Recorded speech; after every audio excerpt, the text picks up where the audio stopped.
Well,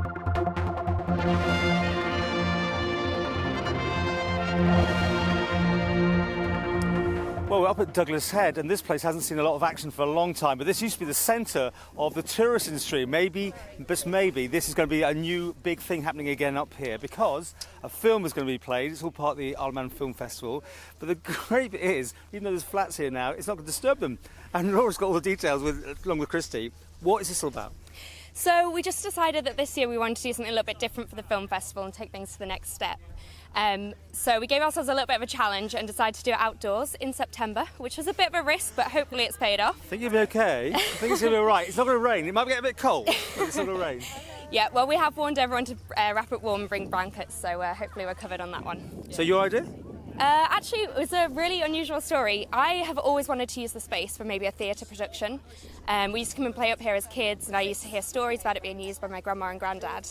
And I've always kind of wanted to use it. And Christy actually really weirdly had the same idea. Ah. So a few months ago, we met up for a coffee and decided we needed to do something creative. Film festival was going ahead, and we thought, what better excuse? Okay. Yeah. So the great bit of technology is I love this the silent disco basically thing, isn't it? Basically, everyone, if you haven't got the headphones, you won't know what's going on. Then.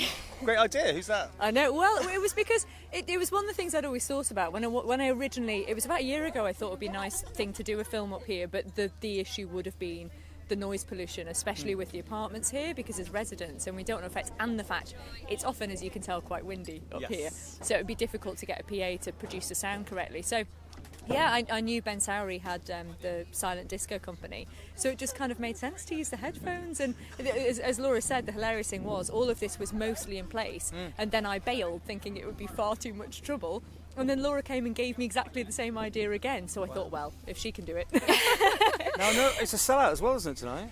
It is a sellout. We're lucky enough to sell out our first batch of tickets within a day. Wow. And then we released another batch of about 60, and they sold out within 20 minutes. So very lucky. Yeah. Fine. Now, why did you pick this film? Oh, well, it had to be something that was really special. We wanted it to be really accessible, a kids' film, but we also wanted it to be a little bit cult. And so it's just one of those films that everybody knows, and when you say The Goonies, they love it. But also, it is shockingly the 30th anniversary this year. So we were, that was a bit of a kind of scare, but it makes sense to do it in the year that it's 30th anniversary as well. And somehow I never seen it. I know. Oh. I know. I'm really looking forward to it tonight. It works on adult level and kids level, right? It definitely works on an adult level as well as a children's level. I defy you to not enjoy it. Looking forward to it. So anyway, this is going to become a regular event. Do you think this will be now a part of the calendar in future? Oh, definitely. And one of the things that's brilliant about it, with it being this kind of space, is we can involve so many local retailers as well, because we've got the food outlets that you can see behind us with Betty's Trailer and Apple Orphanage and Flo's Coffee, and everyone that we've got involved has been so enthusiastic and has just jumped on board. And as we were all laughing earlier, saying, we're kind of flying by the seat of our pants here, because this is a completely new thing, but we're all just throwing ourselves into it with passion and hoping. You've got health and safety these days. I know you've got so many regulations and signs up, and you've got ambulances and everything on standby, so that's a lot of work involved. Yeah, Laura's done all of that. Yeah, lots of work, but definitely pay off. So. The one thing you can't do is, if it rains, would you go on ahead regardless? What's the ploy on this? Yeah, I think it's in the spirit of adventure, which is exactly what the Goonies is all about. We did have a wet weather cover, but I don't think we were ever prepared to really use that. Yeah.